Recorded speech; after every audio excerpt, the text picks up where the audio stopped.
Hey everyone, in this video I am going to be reviewing episode 1 and 2 of Obi-Wan Kenobi on Disney+. Let's get into this. Alright,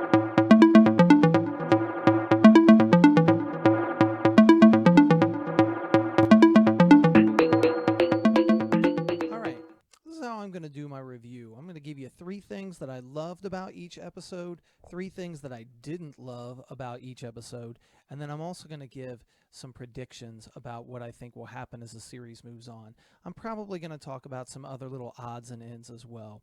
But let's start with episode 1, and let's talk about the number one thing that I loved about episode 1, and that is Ewan McGregor as Obi-Wan Kenobi. I didn't realize how much I missed him as Obi-Wan.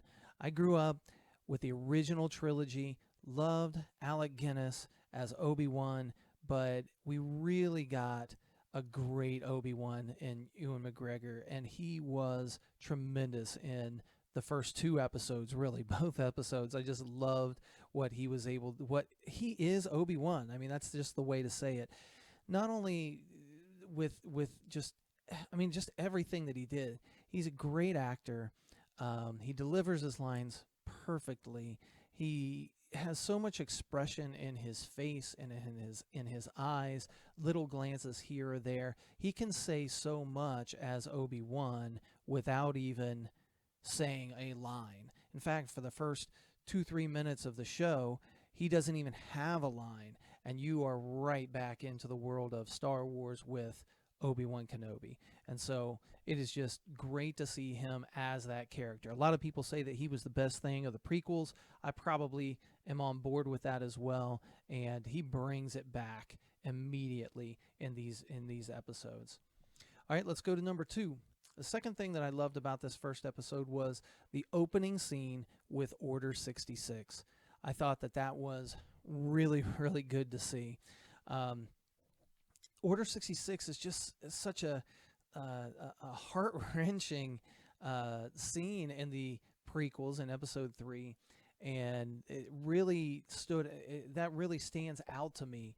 And seeing it again in different forms, I remember seeing it in The Bad Batch, seeing a little bit in flashbacks when you watch Rebels, and now you get to see, it's just a short scene, but you get to see the attack on the Jedi Temple. We got a little snippet of it in, was it The Mandalorian, or was it in the Book of Boba Fett? I think it was maybe the Book of Boba Fett, and Grogu had a flashback to Order 66, but this was a full-fledged scene, and really, really liked it.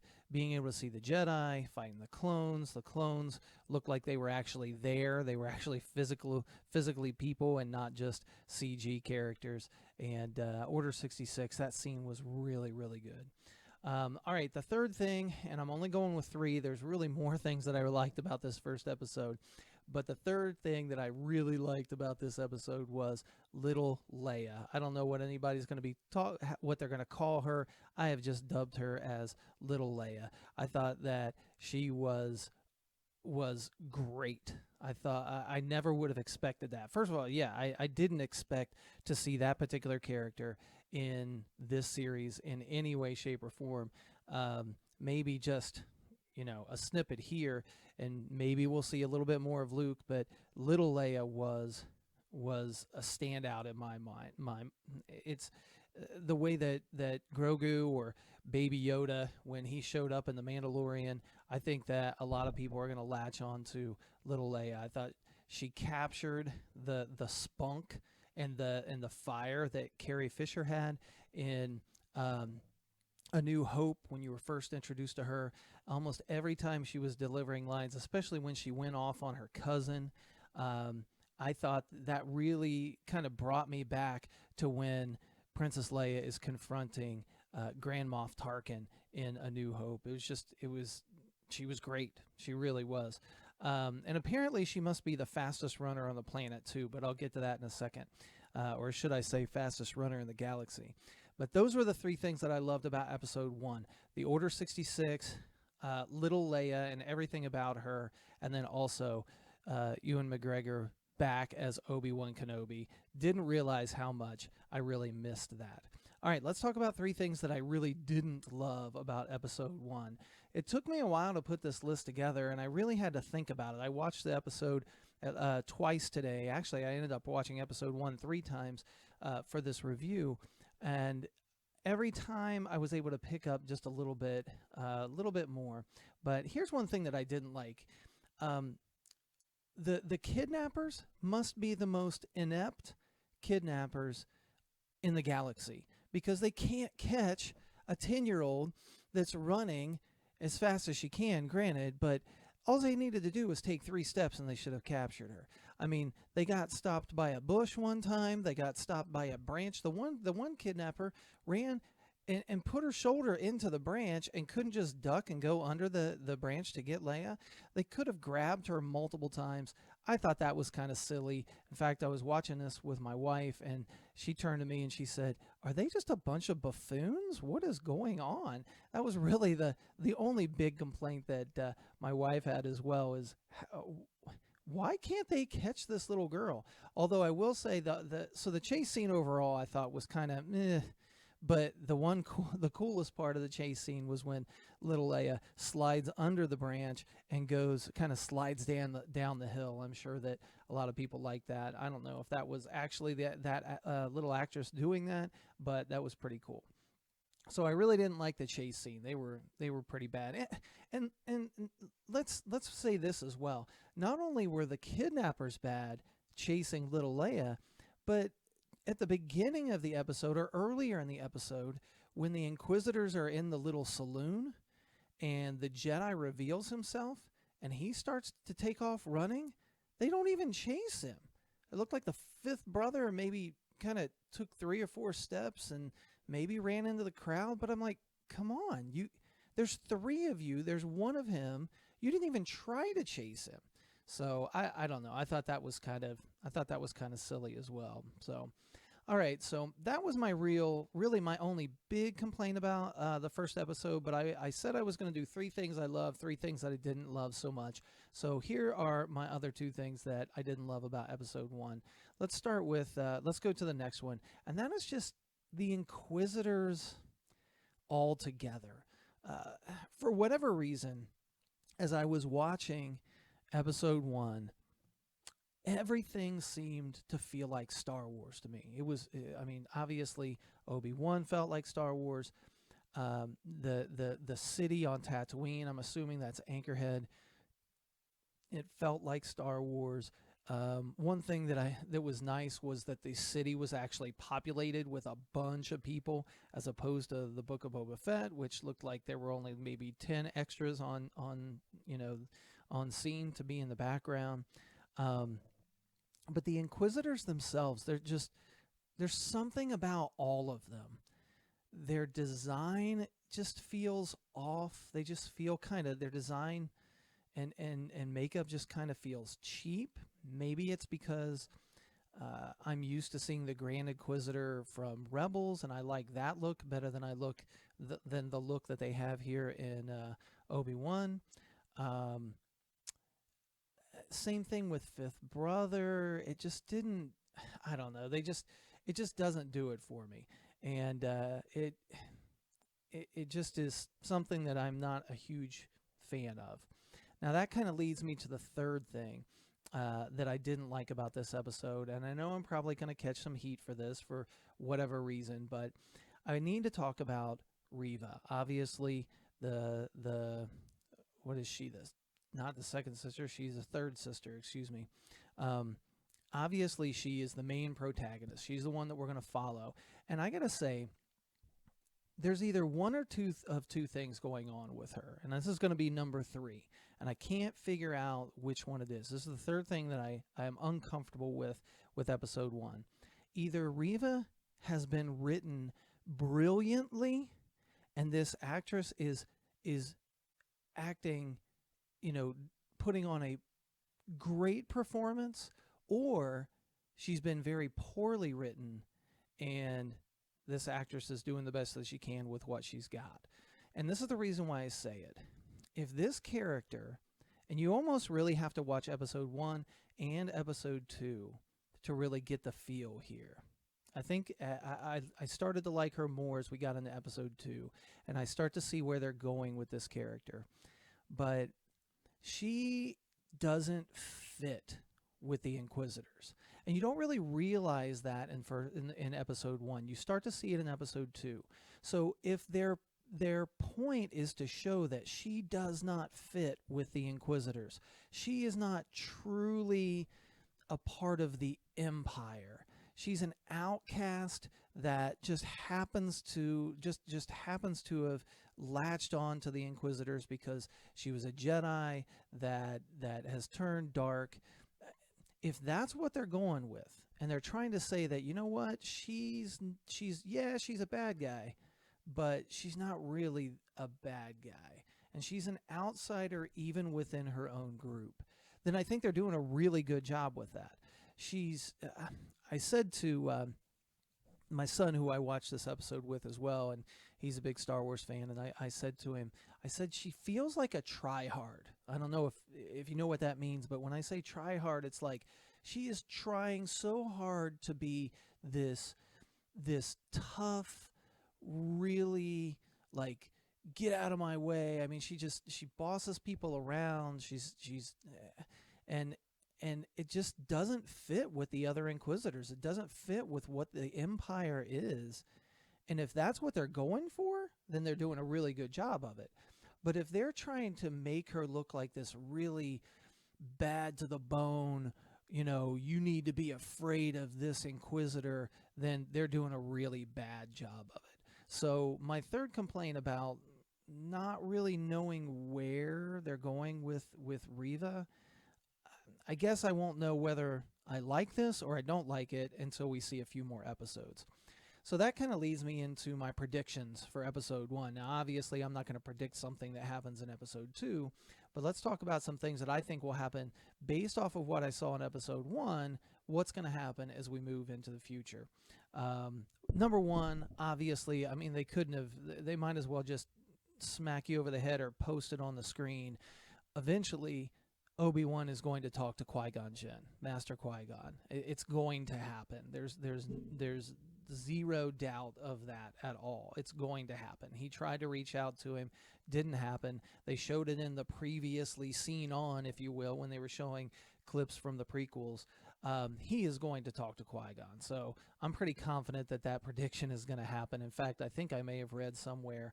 I tried to stay away from as many spoilers as I could, but I think I even read somewhere that Qui-Gon was going to be coming back anyways in some way, shape, or form. So probably just a voice. Maybe we'll see a Force ghost. That'd be pretty cool if we saw a Force ghost. All right, prediction number 2. I'm going to predict that we don't see Obi-Wan use his lightsaber for, how many episodes are going to be? 6? Is it 6 episodes? I bet we don't. Let's just say it this way. I'm going to predict that Obi-Wan doesn't use his lightsaber until the last or last or next to last episode. We're just going to see him do what he did in this episode, do what he did in episode 2. We won't see him use that lightsaber. And hopefully, if that's the case, when he turns on that lightsaber for the first time in a long time, hopefully it'll be just an epic moment. All right. And then my third prediction is going to be this. And this is kind of based off of, this prediction is kind of based off of episode 1 and episode 2. But in fact, I think I'll wait and make this prediction. I think I'll make this prediction after I talk about episode 2. So let's move on to episode 2. So I'm probably only going to have 5 predictions as we move forward. Let's go to episode 2. So what did I love about episode 2? Let's start with the story itself. So we got a little bit of a taste of Obi-Wan Kenobi being a detective in episode 2 in Attack of the Clones. He went to Dex's diner. He's sneaking around, at the droid factory on Geonosis. There's a lot of things, that they're kind of hinting at that Obi-Wan is doing this detective work. Well, we get to episode 2 of this series, and he gets to be a detective. He doesn't use his lightsaber.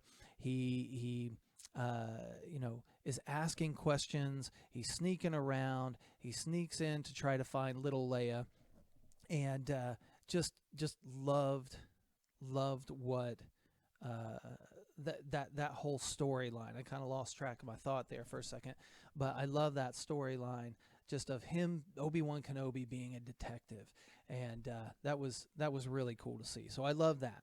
The second thing that I loved about the second episode was I thought that the writing was really good.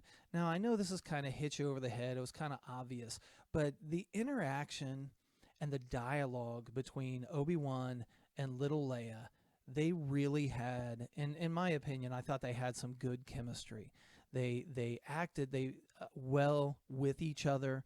Their lines interacted well, and the part that I'm talking about where it's kind of hit you over the head is when little Leia sees Obi-Wan's lightsaber for the first time, and she says, "You're a Jedi. Are you a Jedi? I heard that Jedis can make things float."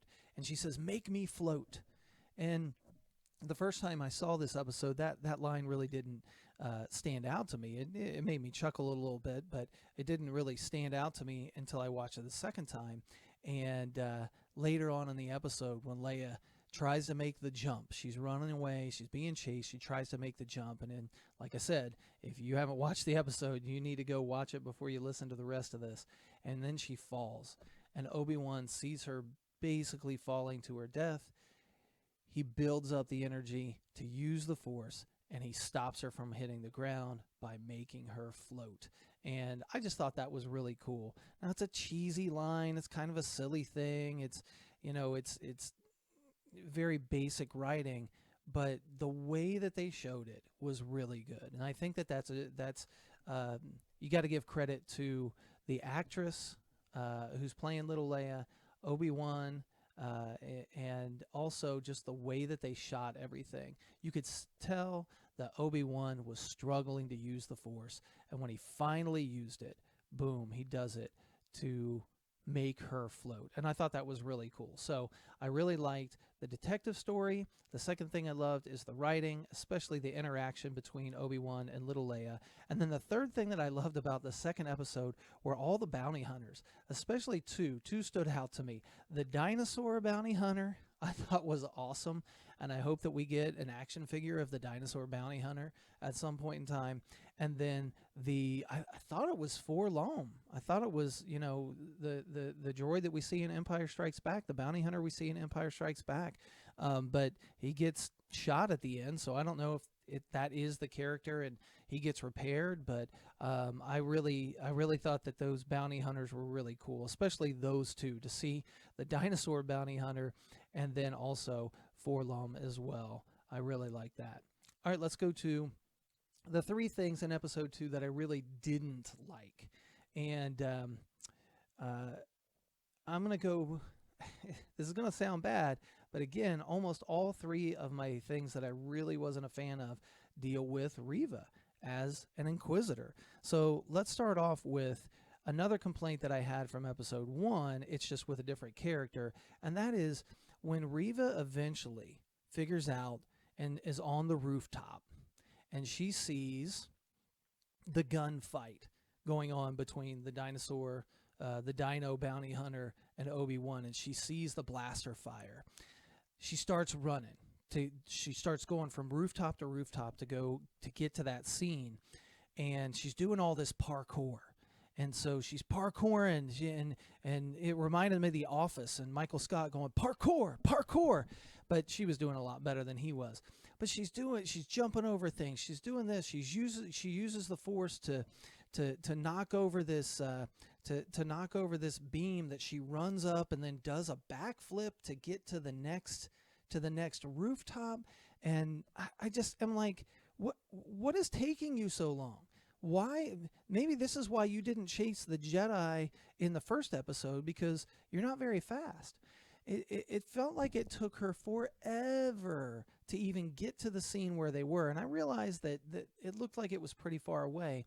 But if you're trying to get there, why are you doing all of these crazy jumps and stunts and different things? I don't know. I thought that it was just like, let's see if we can really make this character look cool in the things that she does. And I don't know, it just didn't do it for me. Like, I want to talk about that one time when, maybe she's just not that strong in the Force. She's obviously not a full-fledged Jedi. She's also not one of the highest level Inquisitors. She's not a full-blown Force user. So if that's the case, and you have to use the Force to knock over some scaffolding that you are going to run up in order to jump off of that scaffolding to get to the next roof, why are you doing a weird backflip like Rey did in The Rise of Skywalker against Kylo Ren's TIE Fighter? Why are you doing this crazy backflip to get to the next? Just jump. Just get there. And so I thought that was just kind of silly. So anyways, that was the first thing that I really didn't like about episode 2. All right, second thing I didn't like about episode 2 is the fact that, and I'm going to spoil something here. So again, if you've gotten this far and you haven't watched the episode, then you really don't care about spoilers. So anyways, I didn't like, you get to the kind of the climax of this episode, and Obi-Wan and little Leia get into this warehouse, and there's a bunch of boxes and containers, and then all of a sudden they hear Reva, the third sister, coming in to the warehouse, and she announces herself. Instead of sneaking up and trying to catch him by surprise, she announces herself, and they go and hide. Well, as all bad guys do, and nothing wrong with doing this, but they monologue. And she's trying to say different things to push his buttons to get him to reveal himself so that she can go after him, because she's not sure where he's at. And so she is probably using the Force. We get the impression that she's using the Force to feel his feelings, to reach out and feel what he is feeling. And at one point in time, she realizes, she says something about Vader. And when she does, you can see a look on Obi-Wan's face, and his face kind of is like, there's a look of surprise on it. It's very subtle, but it's good. And she realizes, you didn't know that Anakin is still alive. Well, I have a problem with that. I don't think, like, in my mind, in the world of Star Wars, nobody knows that Darth Vader is Anakin Skywalker except for Palpatine and maybe one or two other people. For this, they call her an outcast. For this outcast and this, someone who has joined the Inquisitors, but they found her in the gutter, is this something that they're going to tell? Hey, guess what? Darth Vader, your boss, is Anakin Skywalker. I don't know. I just never thought that Anakin Skywalker being Darth Vader would be common knowledge to anyone, even people that are on the inner circle, like of the Empire, like the Inquisitors would be. So I don't like the fact that this has nothing to do with her character. It just has to do with a story choice. I don't like the fact that she knows that Darth Vader is Anakin Skywalker. Now, maybe there's something. Maybe there's some connection there. If she was a former Jedi, maybe a youngling. In fact, people are speculating that she was one of the younglings in the very first episode when they showed Order 66. That very well could be the case. There was a character that could have been her in that opening scene, and maybe she had a connection with Anakin Skywalker, and it's going to be revealed in a later episode that she knows that Darth Vader is Anakin because she had a close relationship with Anakin, which very well could be the case. All right, I'll give you that. But if that's not the case, if they don't reveal that, I think that's a problem, that she knows who Anakin is. She knows who Darth Vader is Anakin. So didn't like that. All right, third thing from episode 2 that I didn't like is the fact that, big spoiler here, she stabs the Grand Inquisitor and says, I'm not going to let you get all the glory, when he shows up in the warehouse where Obi-Wan is at. She stabs him. Now, I don't have a problem with the fact that she is using her anger, and she stabs him, and we think that she kills him. What I have a problem with is the fact that we saw the Grand Inquisitor die in Rebels. So what? That huh? What? That's all I can say is either one of two things is going on. Either this Grand Inquisitor that we see in these first two episodes is not the same Grand Inquisitor that we see in Rebels, which if that's the case, I don't know. I don't think that's the case. But if it is the case, then if they're different characters, then you shouldn't have used the exact same species, okay, or race or whatever you want to call each character from different planets. But so either they're different characters, which I don't think is the case, or he's not dead. Now, if he's not dead and he comes back and gets repaired, and we've seen that happen. We saw that happen in the Book of Boba Fett with I'm losing my mind and forgetting the character's name. Anyways, people that are listening to this are yelling at me and telling me the character's name that I know. But anyways, he'll come back maybe, but I don't know. It just doesn't make sense for that to happen when we've already seen the Grand Inquisitor die in Rebels. If that's what they wanted to do, they should have just had a completely different character. It should have been another character, maybe not the Grand Inquisitor, but a higher up, maybe I don't know. Have we been introduced to a first brother or a first sister? That's just one thing that just didn't sit well with me. And I do want to say this, that even though I do have some complaints, both of these episodes were great. I mean, I watched them twice. I wanted to watch them 3 times in one day, and I enjoyed them thoroughly every single time I watched them. So very, very excited about what's to come. But let's make some more predictions. So I predicted for episode 1 that we're gonna see Qui-Gon, and I think that's almost a given. I feel really confident in that. Second thing that I predicted was that we were going to get no lightsaber from Obi-Wan until the last episode or the next to last episode. I think we're going to go 2 or 3 more episodes without seeing Obi-Wan use the lightsaber. I don't know. I'm about 50-50 on that, but that's just kind of the feeling that I'm getting here. He's going to ease back into his Jedi using. He's only used his Jedi Force powers once, and he fought pretty well against some of the bad guys. But anyways, that's another prediction that I have. All right, so here's another prediction based off of episode 2.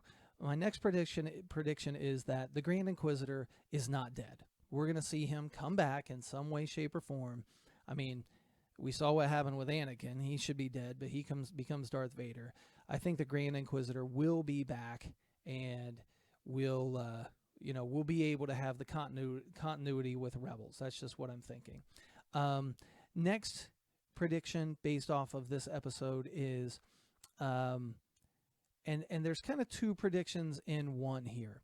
My gut tells me that because Reva is so set on getting Obi-Wan Kenobi, there was something that happened. Something will be revealed that Obi-Wan did something that she took either in the wrong way, or Obi-Wan made a mistake. I mean, they even make a statement in episode 1 when Bail Organa is confronting Obi-Wan to ask him to go rescue little Leia. He says, you made a mistake. We've all made mistakes. Maybe Obi-Wan did something to wrong Reva, and that's why she wants to get him so badly. So I think we're going to see some kind of relationship between those two. One that Obi-Wan doesn't even realize is there, but Reva is holding this grudge against him because of something that he did. And I also want to make this last prediction, and that is that by the time this series is over, the writers and the story are going to try to make us feel bad for Reva. She is going to have a redemption story arc. Something is going to happen. She's going to be, she's already killed her boss, the Grand Inquisitor. At least they're giving us that impression. She's impulsive. She flies off the handle. She has this revenge she's driven by revenge to get Obi-Wan. At least it seems like revenge, but they're making it out like she is driven by the lust for power, and she wants to impress Darth Vader. My gut tells me that she's going to have a redemption arc, and something is going to happen to her that is going to push her to the edge. Maybe it comes down to she has to make a choice between killing little Leia and not killing little Leia. And she's going to realize that she has done something. She has pushed herself too far, and she's going to have some kind of turnaround and redemptive story that makes her change from being a dark side or the dark side force user to probably doing something heroic in the end, and ultimately sacrificing herself. She's going to end up having to sacrifice herself in some way to either save little Leia or to save Obi-Wan. Now, I will throw a third one in there. She may do something heroic, if you will, quotation marks, heroic to save Darth Vader. I think that might be a third option. But she's going to do something that is going to make us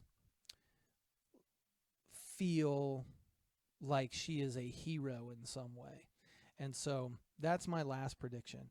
There were a lot of other things in this episode that I really would love to get into, but I've already gone as long as I wanted to go with this review. Hopefully you liked what I heard. Maybe you agree with what I said. Maybe you disagree with what I said. Whatever it is, comment, subscribe, comment, like, share this with other people. I am just starting my YouTube channel, so if this is something that you want to hear more of, then share it with other people, subscribe, and I'm going to put out another review once we get to episode 3. And overall, highly recommend Obi-Wan Kenobi. Definitely liked it better than the Book of Boba Fett.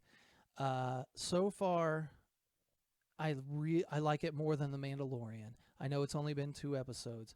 And the reason why I think I like it more than the Mandalorian at this point in time is because of Obi-Wan himself. Ewan McGregor as Obi-Wan is just, it just brings back so many fond memories of the prequels. And times with my kids. I remember taking my kids to the movies to see the prequels. I remember even taking my kids, they were younger, to see episode 3, and when Anakin gets all burnt up, I like covered their eyes, and they remind me that all the time. They say, "Dad, why'd you cover our eyes?" I'm just like, "Well, you were little, and I thought that was pretty violent." And they were like, "You also covered our eyes when Anakin cut off Count Dooku's head. Why did you do it?" And I was like, "What? You were little." So anyways, but Ewan McGregor as Obi-Wan has just brought back a lot of great feelings and memories with my kids, and being able to watch it with my kids who are now young adults is just, it's a pleasure, and it's a wonderful thing. And that's why I love Star Wars, because of what it has brought to my family, what it has brought to my life. And it's just, I can't wait to see episode 3, and hopefully it just gets better and better and better as we go. So, all right, that's it. Hopefully you enjoyed this, and hopefully you have a great day.